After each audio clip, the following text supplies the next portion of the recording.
I recently purchased 12 brands of parallel clamps with the intention of doing a very thorough review, but then I hit a wall.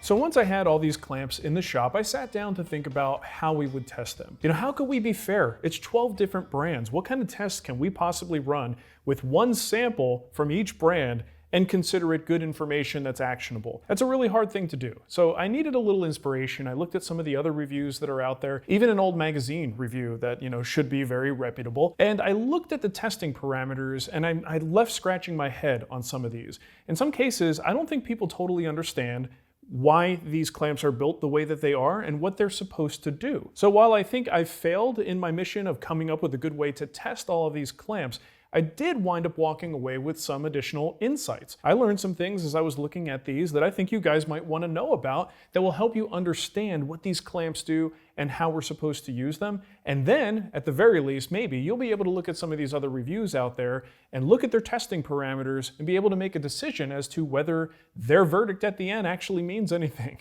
because it might not. But I want you guys to be informed on all this stuff. So here we go. The head on a parallel clamp should not be square. Out of all 12 of these brands, I think 11 out of the 12 had toed-in heads. That's by design, and the reason is because when you put this clamp under pressure, that's when the heads become parallel, not in its resting state. So if you see someone testing clamps and they consider it a fault when they put a square on here and this head isn't square to the bar, they might not know what they're talking about.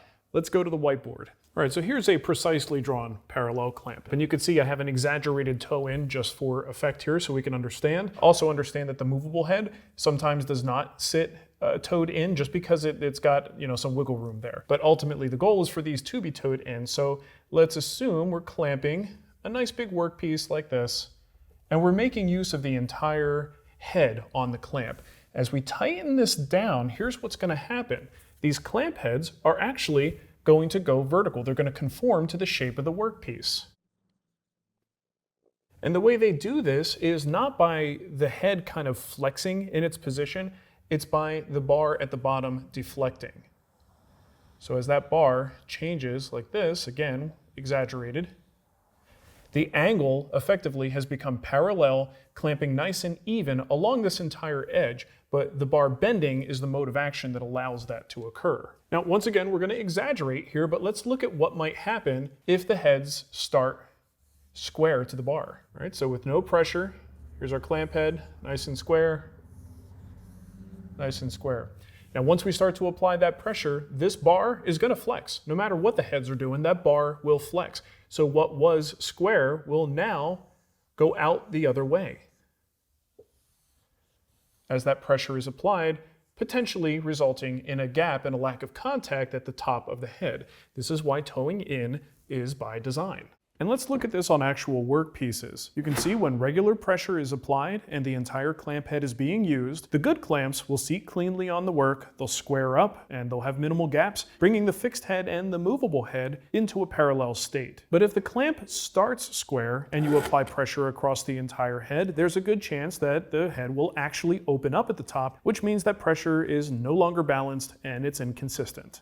Now, I wouldn't say that it's totally worthless to put a square onto a clamp, but do it so that you can confirm that there's some toe in. It's going to vary from clamp to clamp, and some of them might be square, so grab the ones that at least have a little bit of toe in, and maybe even avoid the ones that have too much toe in. Find that middle road. But outside of that, there's really not a whole lot of reason to put a square on a parallel clamp. Number 2, deflection happens. Bar deflection is going to happen to every parallel clamp with no exceptions. The bars that they use for parallel clamps just aren't thick enough or wide enough to withstand all of that force without deflecting. So does it actually do us any good to measure deflection and use it as sort of a pass-fail metric? Well, maybe, but only if we can make the force we're applying consistent. Let's take, for example, Bessey versus Jet. Bessey is rated at 1,700 pounds of force, and Jet is rated at only 1,000 pounds. Now, if I'm testing deflection by cranking down as hard as I can, and for the sake of argument, let's assume that I'm able to get somewhere near that maximum force, that means that the Bessey in that same test would be applying 700 pounds more force than the Jet. And as a result, it's gonna have a lot more deflection. And let's say we test it a little bit differently. What if we just apply the amount of force that feels right, kind of the amount of force we might apply when making panels in our shop, for instance? Well, that just comes down to feel and a lot of guesswork, because a lot of what we feel with the comfort of twisting this handle comes down to the handle itself. It comes down to the screw, the pitch of the threads, if there's any lubrication on that screw, and then ultimately what the clamp is capable of. So it's really hard just to go by feel and say, yeah, the clamping force is consistent across all of these test subjects.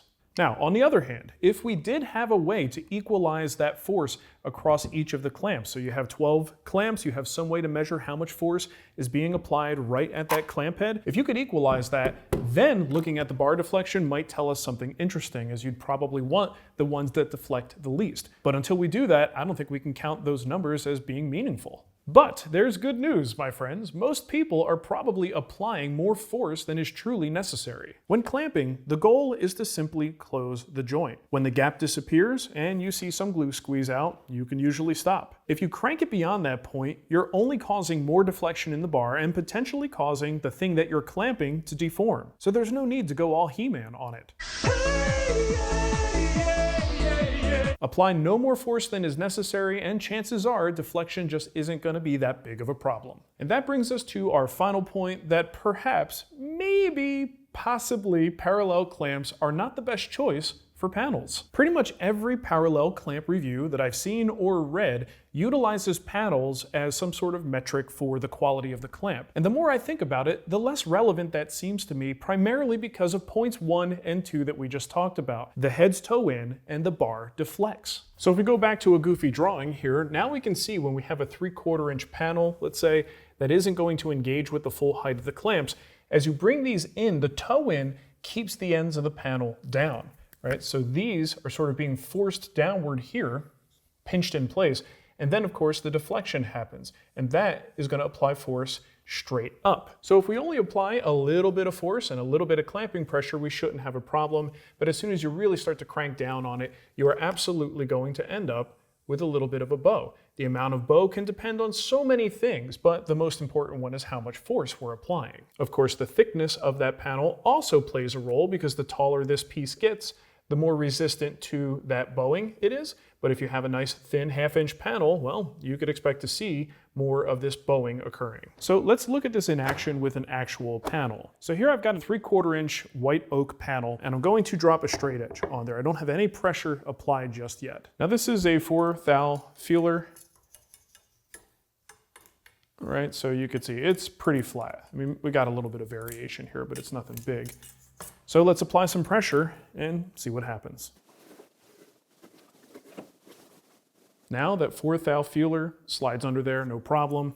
And this is a 16 thou feeler, and I'm already getting bored because feeler gauges suck.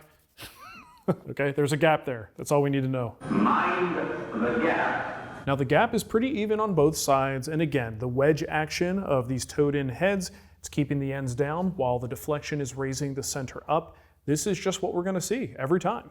Now this white oak board is not glued together. I just have dominoes in there just to kind of make it easier to test. And I did test this board with pretty much every brand, all 12 brands that I have here in the shop, and every single one of them will warp the board under pressure. It's just the way it goes. And if you do a thinner board, which we have done, the thinner boards will warp more. Nature of the beast. There's only so many things that can happen with this type of situation. So does this mean that we are just sort of doomed to have warped panels if we use parallel clamps? Well, I certainly hope not. I've been using parallel clamps for panels for a very long time. My work usually starts flat and it stays flat. But you may have seen in my videos that I often will alternate the direction of the clamps. One up, one down, one up, one down. I do that in maybe a slightly superstitious way of hoping that it balances out the pressure. I can't say that that's 100% true, but it seems to work for me, so I continue doing it. You could try it, let me know if it works for you. Now, all that said, I think we can relax a little bit for 2 very important reasons. One is that woodworking has a certain amount of flexibility built into it. If you're making a panel that goes into a door frame, let's say, and it's just slightly, maybe a 1/16th or a 32nd out of flat, it's not going to matter. That panel is going to go into the frame and it's going to be perfectly fine. Or maybe you're making a tabletop. Again, same thing. If you've got a 32nd or a 1/16th out of flat on a tabletop, who cares? Who's even going to notice?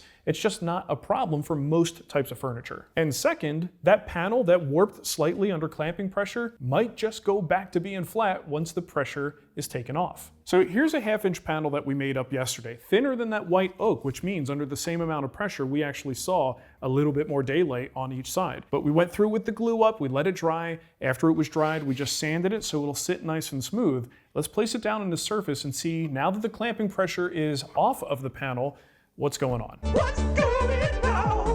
Now, just a reminder, on the clamps, there was a gap here and a gap here with a high point in the middle. So what do we have now, a day later after the glue up? There's a little bit of a gap in the center, tightens up toward the outside, and then hits on the outside edge. I mean, we almost have the opposite situation.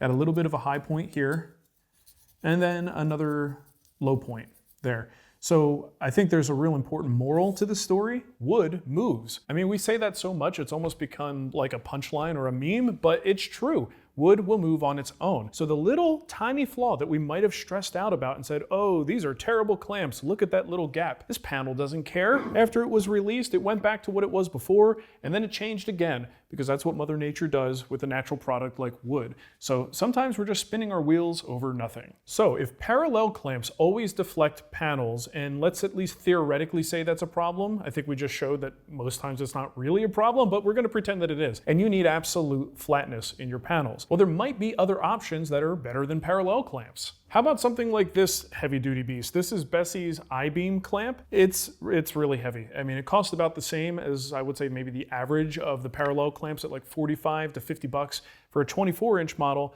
but this thing is beefy. It'll clamp the balls off a brass monkey. Brass monkey! So I'm gonna test this white oak panel that we had before, put this guy in the clamps, and let's see what happens.